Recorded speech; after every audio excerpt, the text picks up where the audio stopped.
Hello students, मैं नविता आप सभी का स्वागत करती हूँ मेरे यूट्यूब चैनल पर। स्टूडेंट्स, आज हम डिस्कस करने जा रहे हैं क्लास 7 के चैप्टर 11 पेरीमीटर एंड एरिया की एक्सरसाइज 11.1 का क्वेश्चन नंबर 6। तो आइए स्टूडेंट्स स्टार्ट करते हैं क्वेश्चन नंबर 6। क्वेश्चन नंबर 6 क्या है? The wire is in a shape of a rectangle. एक वायर है और उसकी शेप क्या है? एक रेक्टेंगल की शेप में है। ऐसे रेक्टेंगल की शेप में एक वायर है, ठीक है। Its length is 40 centimetre and breadth is 22 centimetre. लिख लेते हैं, जो चीज हमें पता लगी जा रही है साथ साथ लिखी जाएंगे। Length of wire is equal to 40 centimetre. उसके बाद ब्रेथ पता लग गई, BREADTH। Breadth of wire is equal to 22 centimetre. आगे क्या है? The same wire is rebent in the shape of a square. अभी इसी वायर की क्या है, उसने स्क्वायर बना दिया। रेक्टेंगल था ना, रेक्टेंगल से इसी वायर को स्क्वायर में कन्वर्ट कर दिया। तो what will be the measure of each side of square? भी ध्यान से देखो, एक वायर है हमारे पास। अगर वो वायर रेक्टेंगल की शेप में है, उसको खोल के स्क्वायर बना दिया, मतलब सिर्फ उसके जो ये बाहर वाला एरिया है, ये वाली साइड वाली चीजें हैं, इसके बारे में बात होगी, बीच वाली तो नहीं बात हो रही। मैंने आपको बताया था अपनी फर्स्ट वीडियो में ही कि अगर ये सिर्फ साइड वाले इस एरिया की बात हो, कि सिर्फ बाउंड्री के बारे में कोई भी बात हो, तो हमें पेरीमीटर निकालना होता है। और अगर बीच के बारे में, इसके अंदर कुछ करना है, उसके बारे में बात हो, तो एरिया निकालते हैं। तो अभी सिर्फ इसकी ये जो बाउंड्री है उसकी बात हो रही है। बाउंड्री वाली ही जो वायर है, उसी वायर को कन्वर्ट करके स्क्वायर बनाया जाएगा।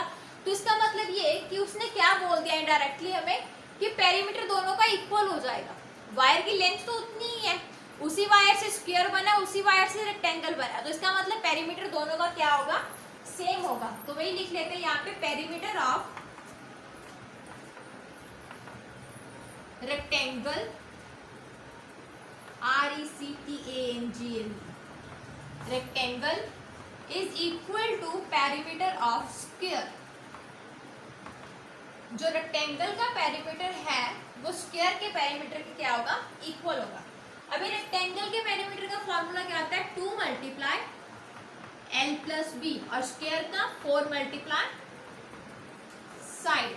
अभी हमें लेंथ भी पता है, ब्रेथ भी पता है। लेंथ है 40, ब्रेथ है 22, और इस साइड वाला हमें कुछ भी नहीं पता, तो इसको वैसे का वैसे ही रहने दो। या फिर एक काम और कर सकते हैं कि ये 4 इधर मल्टीप्लाई है, उधर जाके क्या हो जाएगा? डिवाइड। कटिंग करके देखो 1/2 बन गया, और इन दोनों को प्लस करके कितना आएगा? 62। तो फिर से इनकी कटिंग होगी, तो हमारी जो साइड है वो कितनी निकल आएगी कटिंग करके? 31 सेंटीमीटर। साइड 31 सेंटीमीटर निकल गई। इसके बाद स्टूडेंट्स उसने क्या बोला है? मेजर ऑफ ईच साइड हमें पता लग गया कि 31 सेंटीमीटर है। नेक्स्ट वो बोल रहे हैं also find which shape enclose more area. हमें ये बताना है किस शेप का एरिया ज्यादा होगा, स्क्वायर का एरिया ज्यादा है या फिर रेक्टेंगल का एरिया ज्यादा है, ठीक है। एरिया निकाल लेते हैं, बिल्कुल सिंपल है। एरिया ऑफ, पहले एरिया ऑफ रेक्टेंगल निकाल लेते हैं। एरिया ऑफ रेक्टेंगल,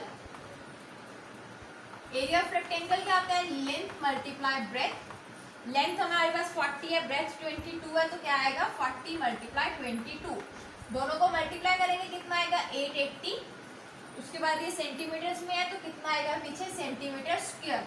तो रेक्टेंगल का एरिया हमारा कितना आ गया? 880 सेंटीमीटर स्क्वायर। उसके बाद स्क्वायर का एरिया निकालना है, एरिया ऑफ स्क्वायर। स्क्वायर का एरिया क्या होता है? साइड मल्टीप्लाई साइड, और स्क्वायर की साइड हमने अभी फाइंड की है। यहाँ पे देखिए 31 सेंटीमीटर स्क्वायर की साइड फाइंड की थी हमने, तो यहाँ पे क्या लिखेंगे? 31 मल्टीप्लाई 31। तो दोनों को जब हम मल्टीप्लाई करके देख लेते हैं, यहाँ पे रफ वर्क में आपको करके नहीं दिखाना ये, तो जब हम दोनों को मल्टीप्लाई करेंगे तो कितना आ गया? 961 सेंटीमीटर स्क्वायर। तो फिर स्क्वायर का एरिया कितना आ गया? 961 सेंटीमीटर स्क्वायर। उसने बोला था also find which shape enclose more area, कि किस शेप का एरिया ज्यादा है। तो बिल्कुल क्लियर है देखते ही कि स्क्वायर का एरिया ज्यादा है, तो यहाँ पे लिख देंगे हम कि square shape has more area, कि जो स्क्वायर शेप है उसका एरिया ज्यादा है। तो स्टूडेंट्स इसके साथ ही आपका क्वेश्चन नंबर 6 कंप्लीट होता है। चलिए इसके बाद चलते हैं क्वेश्चन नंबर 7 पे। क्वेश्चन नंबर 7 क्या है? The perimeter of a rectangle is 130 centimetre, perimeter हमें दिया हुआ है। If the breadth of rectangle is 30 centimetre, breadth दी हुई है रेक्टेंगल की BREADTH, breadth of rectangle RECTANGLE कितनी दी हुई है? 30 सेंटीमीटर, ठीक है। फाइंड द लेंथ, बिल्कुल सिंपल क्वेश्चन है, ऐसे बहुत से क्वेश्चंस कर चुके हैं, तो वैसे ही करेंगे इसको भी। पहले पेरीमीटर ऑफ रेक्टेंगल लिख लेते हैं यहाँ पे, उसका फॉर्मूला लिख लेते हैं साइड पे, इज इक्वल टू आपके 2 × L + B। पेरीमीटर में कितना दिया हुआ है, नीचे नीचे सेम सेम लिखेंगे, 130 सेंटीमीटर। यहाँ पे 2 × लेंथ हमें नहीं पता, ब्रेथ हमें दी हुई है 30। ओके, उसके बाद ये 2 उधर मल्टीप्लाई है, इधर आके डिवाइड का हो जाएगा। देन इनकी कटिंग 2 के टेबल पे 135 कितने पे जाते हैं? 65 पे। तो यहाँ पे आ गया 65 centimetre is equal to L + 30। Same वही लॉजिक प्लस माइनस वाला, ये 30 इधर प्लस क्या, दूसरी साइड पे जाके माइनस। बाद में इन दोनों को हम जब माइनस करेंगे, माइनस करके कितना आ गया? 35 सेंटीमीटर। इसका मतलब हमारी लेंथ कितनी निकल गई? 35 सेंटीमीटर। नेक्स्ट क्या लिखा है उसने? Also find the area of rectangle, area भी निकालना है। एरिया का फॉर्मूला क्या होता है? L × B। लेंथ कितनी थी? 35, ब्रेथ कितनी है? 30, दोनों को मल्टीप्लाई कर देंगे, तो दोनों को मल्टीप्लाई करके कितना आ गया? 1050 सेंटीमीटर स्क्वायर। याद रखना है, पीछे सेंटीमीटर स्क्वायर जरूर डालना है जब भी हम एरिया निकालें। तो बिल्कुल सिंपल सा क्वेश्चन था ये आपका। इसके साथ ही क्वेश्चन नंबर 7 भी कंप्लीट होता है। चलिए स्टूडेंट, अब करते हैं क्वेश्चन नंबर 8। क्वेश्चन नंबर 8 क्या है? A door of length 2 metre and breadth 1 metre is fitted in a wall। एक दीवार है, बुक में आपके पास प्रॉपर पिक्चर बनी हुई है, उसमें ऐसे डोर फिट कर दिया। उस डोर की लेंथ 2 मीटर है और ब्रेथ 1 मीटर है, ठीक है। उसके बाद लेंथ ऑफ वॉल इज, और वॉल है जो दीवार है, जो उसकी length 4.5 metre and breadth 3.6 metres है। तो find the cost of whitewashing the wall. तो हमें क्या करना है? इस वॉल को कलर करने की कॉस्ट निकालनी है, ठीक है। अभी देखिए, जब भी हम भी कलर करवाते हैं तो दरवाजे पर तो कभी भी कलर नहीं होता ना, तो इसका मतलब ये है कि इसमें हमें क्या करना पड़ेगा? हमें सिर्फ ये वाला एरिया कितना है, दरवाजे को छोड़ के बाकी का एरिया कितना है, वो निकालना पड़ेगा। कैसे निकालेंगे? सिंपली आपको क्या करना है, पूरी वॉल का एरिया दरवाजे के साथ, जैसे हमें लेंथ ब्रेथ दी है वैसे निकाल लेंगे, और दरवाजे का एरिया अलग से निकाल के बाद में दोनों को माइनस करेंगे। कैसे करना है देखिए, स्टार्ट करते हैं। सबसे पहले हम निकालेंगे एरिया ऑफ,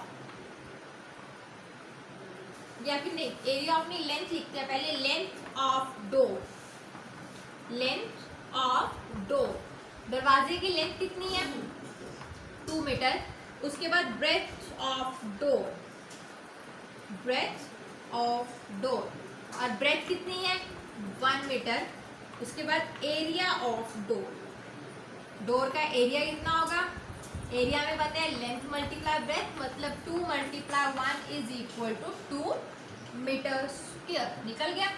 ऐसे ही अभी वॉल का, पहले length of wall, length of wall, wall की लेंथ कितनी है? 4.5 metre. Then breadth of wall, BREADTH, breadth of wall, wall की ब्रेथ कितनी है? 3.6 मीटर।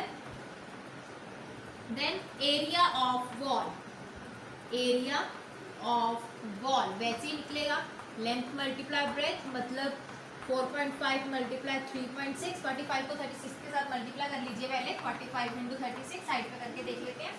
6 5 30, 0 carry 3, 24 and 3 27। ऐसे ही 45 को 3 के साथ, 5 3 15, 5 कैरी 1, और यहाँ पे 12 एंड 1 13। कितना आ गया? 1620। और एक डिजिट ये रहा, एक ये रहा, तो 2 डिजिट छोड़ के डेसिमल लगे, मतलब 16.20 मीटर स्क्वायर के आ गया वॉल का एरिया। उसके बाद एरिया कौन सा निकालना है? जिसमें वाइट वॉश करना है, ठीक है। Area of wall that white washed, कि जितनी वॉल को वाइट वॉश करना है उसका क्या निकालना है? एरिया निकालना है। कैसे निकलेगा? 16.20 माइनस 2, 16.20 वैल्यू, मतलब पूरे वॉल के एरिया में से जो ये एरिया उसको माइनस कर देंगे, ठीक है। तो इसको माइनस कैसे करते हैं? देखिए ऐसे 16.20 में से 2 को यहाँ पे लिखेंगे, ओके। माइनस करना है, कितना आ जाएगा, सिंपली 14.20 मीटर स्क्वायर, एरिया निकल गया। अभी इसके बाद क्या है, if the rate of whitewashing the wall is ₹20 per metre square. अभी कॉस्ट 1 मीटर स्क्वायर की कितनी है, cost for 1 metre square is equal to ₹20। तो cost of 14.20 metre square is equal to कितनी होगी, 14.20 मल्टीप्लाई बाय 20। दोनों को multiply करेंगे, तो दोनों को जब हम मल्टीप्लाई करेंगे तो मल्टीप्लाई करके कितना आ जाएगा, 284 ऐसे डेसिमल डाल के 2 जीरो आएंगे तो 284 ही बन गया ये। तो इसका मतलब ये कि इस वॉल को वाइट वॉश करने के लिए टोटल कितने पैसे लगेंगे, 284 रुपीज़। तो स्टूडेंट्स इसके साथ ही आपका क्वेश्चन नंबर 8 कंप्लीट होता है और एक्सरसाइज 11.1 कंप्लीट होती है। होप आपको समझ आ गई होगी, पर अगर फिर भी कहीं पे कोई भी डाउट रह गया है तो आप मुझे कमेंट करके पूछ सकते हैं, मैं आपकी हेल्प करने की पूरी कोशिश करूँगी। Thank you students. Thanks for watching my video. अगर आपको मेरी वीडियो अच्छी लगी तो प्लीज़ सब्सक्राइब बटन दबाएं और मेरी वीडियो को लाइक एंड शेयर करना ना भूलें। Thank you.